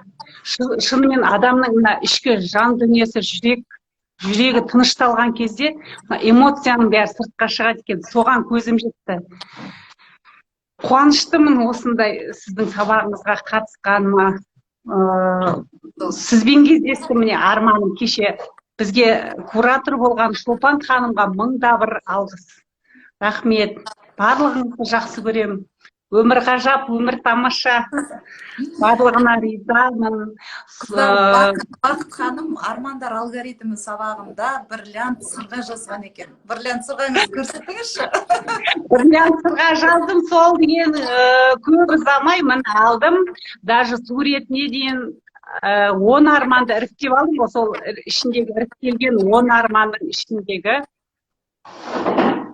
бриллиантымды алдым, одан сізбен кездесем деп бәрін қағазға жапсырмасаңыз да, суретте интернеттен алсаңыз да, бүйтіп бір-біріне біріктіріп қойыңыз дедім, соны скриндап бәрін біріктіріп қойдым, оны алдында Шолпан ханымға кері байланысқа жібердім, мә керемет тамаша деп. Сол суретімді мына соткамның бетіне де түсіріп қойғанмын. Маған көрсеттіңіз ғой. Маған да бет көрдім ғой, бриллиант сырғаң жанды. Кездесем деп жаздым. Иә. күшті керемет, иә. Өзім ойлаған жоқпын, сол манағы өзімнің таңдаған бриллиантымның бағасы да дәл сондай, енді тек бір 20 мың 30 мыңдай разница бар, бірақ жобалас бағасы. Бриллиантым сол бриллиантқа келеді. Сосын сіздің суретіңізді жапсырып қойдым, басқа үйімнің ішін қандай болатынын жапсырып қойдым, машинамды жапсырып қойдым, ана өзіңізге Қараңыз, Бақыт көрсеттім. ханым, армандар алгоритмінің сабағы бітпей жатып, армандарыңыздың уже 2 орындалды. Қалған 8 Аллаға шүкір, қуаныштымын. Бұны мен тоқтап қалмайды деймін, бұл бастамасы деп ойлаймын өзім. Аллаға мыңда бір шүкір. Әлі талай биік белестерден шығатынына сенемін, Аллаға да сенемін, сізге де сенемін. Қуаныштымын осындай сізді кездестіргеніме, сізді көріп, қуанышымда шексіз, құшақтап, мауқымды бастым. Жібергім келмейді, қатынды құшақтап жатқым келді. Иә, мана Назерке ханыммен де кездестім. Мына жерде мен воскресенье күні келдім. Өткенде Талшынға өткен апта соқтым. Мен воскресенье күні таңда ұшып барамын. 3-ші күнге сәрсенбінің сәттісіне маған жаза қойды. Сосын ертең сізде съемка деді, сосын кеше жаздым, бүгін жаздым. Сосын мана бүгінге аяқ астынан кездесуге дайындалып. Өзім Көктөбеде жүремін. Бақыт ханым, 6-да кездесесіз ба деп ойбай, жүгірдім ғой таксимен, үйге барып көйлегімді келемін деп. Иә, күшті керемет, тамаша. Енді айта берсем көп, енді жаңағы Алланың әрбір күні, әрбір атқан таңы бізге жаңағы мүмкіндік береді ғой. Енді мына жерде мен қазір үй жалдап жатырмын, Мегада. Бір элитный домдардан, бұл да бір менің Алланың берген мүмкіндігі шығар, осыны сезінсін деп. Болмаса мында туыстарым бар, ол мене барған жоқпыз, барып кетіп қалып, біз квартирада тұрамыз. Сол өзімді сезініп жатырмын да. Өзгеріске қадам. Иә, өзгеріске. Духовно бай сезініп жүрдім, өзімді бір ұшып жүрген адам сияқтымын да. Мана сізден кездесуден кейін вообще күшті болдым, бір ұшып жүрген адам сияқты, көбелек сияқтымын. Күшті болды. Консультация ұнады ма? Ұнады, керемет. Техникасын жасадым, е? Күшті, керемет, тамаша. Сөзім жоқ. Қыздар консультацияға келгендеріне ұялатты негізі. Ұялатын түгі де жоқ қой бұл жерде. Бүкіл ана... Қыздар ұялмаңыздар, бара беріңіздер, күшті энергия аласыз. Мен қайта күшті, керемет. Расстановкадан мен мысалы Бақыт ханымның өмір бойы жанында жүрген адам сияқты бәрі ана расстановка бойынша шыққан кезде таң қалып шалқасынан түсті ғой бұл кісі. Иә, тамаша. Адамды бұлай бетпе-бет жүздескенге не жетсін, энергиясын аласың, күшті, керемет. Енді өмірде вообще сұлу, әдемі, Ралай ханым. Өзі менің жаным. Эфирде дәу көрдім. Иә, Аллаға мыңда бір шүкір, сіздей адамға жол тұрғанмын, қуаныштымын. Алла тек тіл көзден сақтасын, бала шағаңыздың қызығын көріңіз. Бұдан да биіктерден көріне беріңіз. Мен сіздің. Мен сіздің. Мен сізді жақсы көрем. Барлығын жақсы көрем. Әлемді жақсы көрем. Алла тағалам осы ниетіңізге береді. 2 балапаныңыз аман есен жеткізіңіз, бақытты болыңыз. Әйел бақытын тілеймін сізге. Әумин. Айтқаныңыз келсін. Бұдан тоқтабай сіздің сабағыңызды бір жылдан бері алып келатырмын ғой. Бір алмасам, бір тамақсыз қалып, сабағыңызды алмасам, тамақ жей алмай қалған адам сияқтымын. Тек ала берем. Сотканың өзін зарядтамаса ол өшіп қалады ғой. Сол сияқты біздер зарядталуымыз керекпіз ғой. Сол ғой. Өз біліміме жаңағы ақшаны құйып, аямай құйып жатырмын. Сосын өзімді өзім жақсы көріп, ақшамды аямай жатырмын, өзімді жақсы көргенмін. Соншалық даже көршілеріме дейін байқаған, Бақыт апа дейді бізде батыста. Сіз деген вообще өзгеріп барасыз. Қатты жақсы көргенмін. Өз-өзімнен ештеңе аямайтын болғанмын. киімді де бәрін ала беремін, балдарымнан да аямай құдай жеткізсін деймін, ақшамның соңы болып жатса да. Алла жеткізсін деп жүре беремін. Аллаға мыңда бір шүкір. Өткен күн тарих, бүгінгі күн сый, ертең не болатынын білмейміз ғой. Сол үшін бүгінгі күнмен өмір сүр дейді психологтар. Иә, бұйырса. Менің арманым, енді мектепте мұғаліммін ғой. Арманым жеке кәсіпкер болу, сіз сияқты коуч болу. Тезірек сол арманыма жетіп, сосын жаңағы әлемді аралау, ұлдарымды құтырту. Әйтеуір, ал өнем көп, арманым көп, бәрін қағаз бетінде. Аллаға шүкір, оған да жететінбіз. Ол күнде алыс емес деп ойлаймын. Аллаға мыңда бір шүкір. Қыздар жазып жатыр ма, мен өзімнен аяймын ғой дейді. Мен аямаймын. Адам бірінші өзіңізді жақсы көру керек, қыздар. Өздеріңізді қандай бар солай қабылдау керек. Вот қазір сабақты сондай жеңілдікпен беріп отырсақ та, аянып отырған адамдар, олар ештеңке қылмайды, сол отырған жерінде отыра береді. Өскісі келетін, дамып, келесі деңгейге көтерілгісі келетін адамдар өздерінен ештеңкені аямайды. Иә, аямаңыздар қыздар, өздер. Өмір деген жалғаншы 5 күн дүние деп бәрін көру керек. Бәр мүмкіндікті пайдалану керек. Мына эфирде отырғандар да случайность емес, мысалы, Алла тағалам алдарына мүмкіндік шығарып тұр да. Ана бар, аңыз әңгіме бар ғой. Топан су кезінде Аллаға сенем деп отыра беріп, Алла суға батып кеткен кезде Алладан келіп, сен мені неге құтқармадың десе, мен саған мүмкіндік жібердім ғой дейді. Бір рет корабль жібердім, бір рет сүлкені жібердім, бір рет қолын созған адамдарды жібердім, 3 рет саған мүмкіндік жібердім, өзің пайдаланған жоқсың деп. Алланың жіберіп отырған мүмкіндігі бақанда 50 мың теңге, атта 50 мың теңге тұратын сабақты не бәрі 8 мың теңгеге, 1 айлық сабақ. Жаңа жазып жатырсыздар ғой, сабақ сіздерде мәңгі қалады. Мысалы, бақыт ханымдарды бұл мәңгі қалмайды. Бұлар деген басқа жобасына қатысты да. Ал енді басқаларыңызға осы жолғыда мен мәңгі қалатын қып, кәдімгі ссылкаларын сіздерге жіберіп беремін. Қыздар, ақшаларыңызды аямаңыздар. Өскіңіз келсе сабақтарды алыңыздар, өсесіңіз. Алдыңызда тұрған кедергілердің бәрі сізді өтіруге келе жатыр. Ол ұстаз деп ойлаңыздар. Мен өзім солай ойлаймын. Кез келген кедергіні қабылдау керек. Курсы вообще супер дейді. Ол курс вообще шынымен де супер. Вообще супер ғой. 28 күндік, почти 1 ай, 1 айлық мега жоба. Тек қана бүгін 50 мыңның орнына 8 мың теңгеге тіркеле аласыздар. Тек қана бүгін. Сіздермен бірге кураторлар жұмыс жасайды. Қастарыңызда куратор қыздарым болады. Шолпан ханымға да рахмет.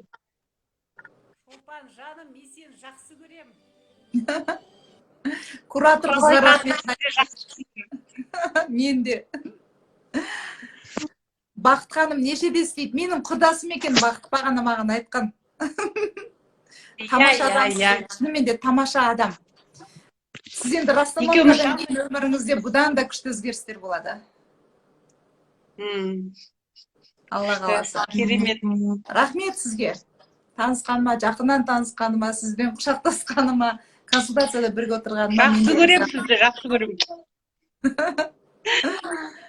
Ана жердегі X-ті баса салыңыз. Рахмет. Қазір жарайды. Жақсылықта кездесейік.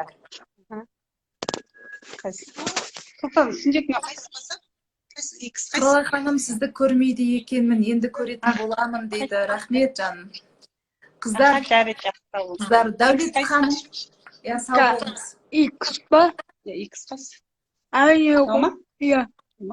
Иә. Осы маған көп сұрақтар келеді да дәрекке. Тура ортасында тұрады. Ортасында тұрады жанында. Маған көп сұрақ қояды да адамдар. Сен осындай дәулетті өмірге қалай жеттің деп. Кластастарым көрсе де, туысқандарым көрсе де, сен қалай өзгеріп кеттің деп сөйтіп сұрайды. Осы өмірге қалай жеттің? Шынында да болотада батып жатқан Құралай қалай бұл өмірге жетті? Бірақ нәрсе да. Мен білімімнен ештеңе аяған жоқпын. Мені білім осындай биікке шығарған білім. Өз білімдеріңізден ештеңе аямаңыздар. Білім. және оны тек қана оқып қойып, ходящий энциклопедия болып жүрмей, өмірде қолданыңыздар. Біздің Дәулет ханым курсы как раз практика ғой. Сылдырлаған су жоқ ол жерде, практика.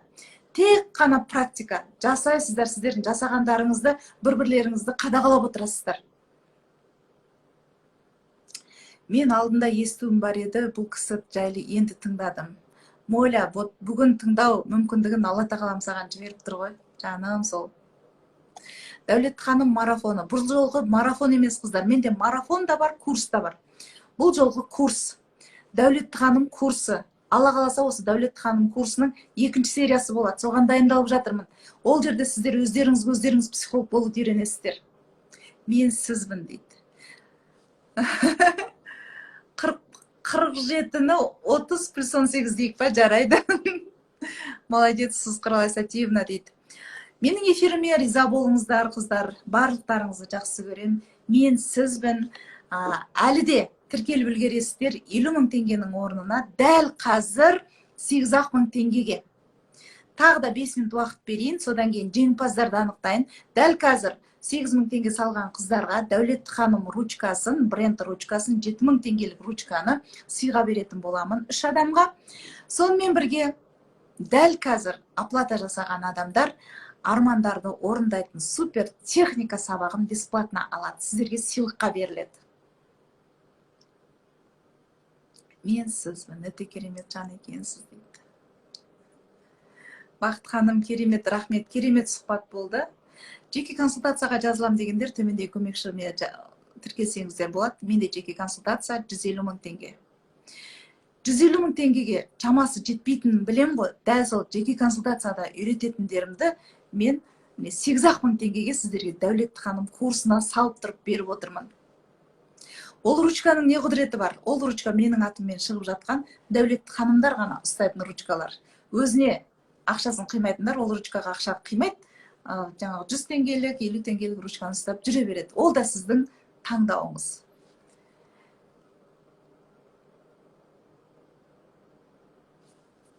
Мен сізді ең басында шыққанда қарағам. Потом енді қазір нечайна қайтадан эфирге көріп қалдым дейді. Қай жылғысыз дейді. Не дейді? Ризамын, бір ауыз сөзіңізді естіп барып жатайын деп жатқанмын дейді. Жаным сол, рахмет дейді. Психология сабағы. Қыздар, ол Дәулет ханым 2-де 0 2-ші сериясына қатысу үшін, мына Дәулет ханым 1-ші сериясына обязательно көру керек. Без этого никак. Дәулет ханым 1-ге қатысқандар ғана Дәулет ханым 2-ге қатыса алады. Қайталап жіберіңізші, қазір кірдім эфирге. Дәулет ханым курсы, мега курс 50.000 теңгенікін дәл қазір 8.000 теңгеге алу мүмкіндіктеріңіз бар. Каспий 8707 555 7363, чекті 8778 934 9008-ге жібересіздер. Мен сіздерге ризамын. Ал анықтайық 3 жеңімпазды. 3 жеңімпаз кім болады екен? Әдеттегідей ең бірінші салған жеңімпазға ештеңеге қарамастан берем. Ең бірінші кім салды екен? Мінеки, ең бірінші салған адам 2207-дегі Рыс-Я деген. 2207 Рыс-Я. Ең бірінші салған адам. Құтты болсын ручкаңыз. Одан кейін случайный адамды таңдаймын. Ең бірінші салғандарды естеріңізде болсын.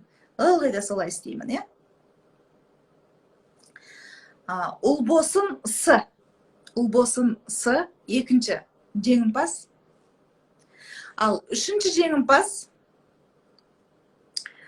жеңімпазды қалай анықтасам екен?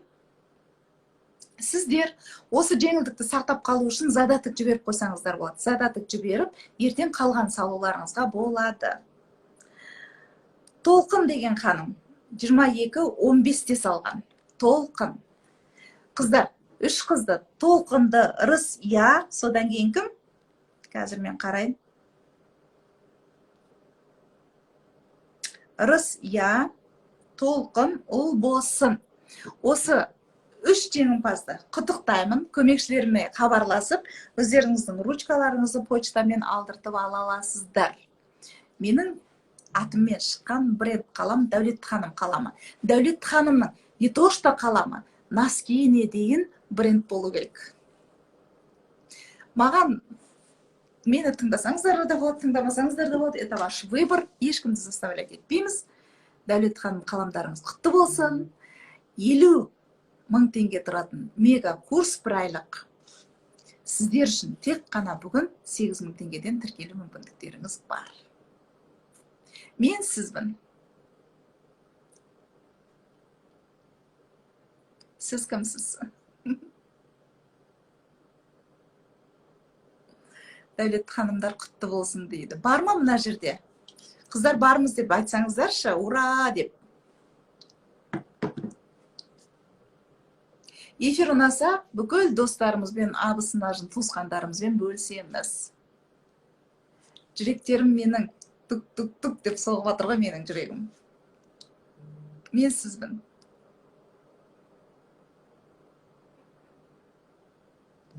Құтты болсын дейді. Вот, ура деп жазып жатыр. Бір жеңімпаз, 2 Майра, екінші жеңімпаз шықты. Көйлегіңіз күшті ғой дейді. Бұл көйлекті алған кездегі мен нені қызықты айтайыншы. Бұл көйлекті алуға барған кезде сол неден бутиктан Қайрат Нұртастың анасын көрдім. Өзім айтып қоям. Итальянский бутик, Қайрат Нұртастың анасы жүр. Менің де стандартым нормальный екен ғой деп қойдым ғой өзіме. Ручкаларыңыз құтты болсын. Вот жеңімпаздар шықты.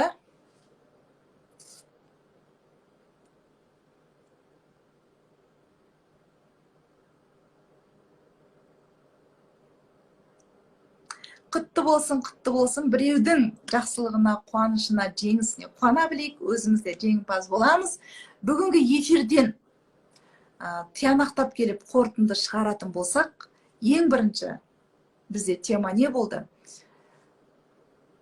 Душамызбен, рухымызбен жақсы көрейік. Біреудің әдемі көзіне, ақшасына, оның несіне, фигурасына емес, оның душасына ғашық болайық. Біріншіден, екінші түсінген нәрсеміз, адам дәулетті өмірге жету үшін қорқыныштан арылу, сенімділікті нығайту, жалпы өзінің білімінен ақша аямау, өзіне инвестиция құю. Қорқыныштан құтылу үшін, сенімділікті арттыру үшін, трансформациядан өтіп, терапиядан өтіп, басқа адамға айналу үшін Дәулет ханым курсы сіз үшін 50 мың теңгенің сабағы. Дәл бүгін 8 мың теңгеден бір айлық мега курс. Қатысқандарманда, қатыспағандарманда осы жеңілдікті құр қалмаңыз. Келесі жолы бұның екінші сериясы болады. Қайырлы жандарым, түн тыныштығын берсін.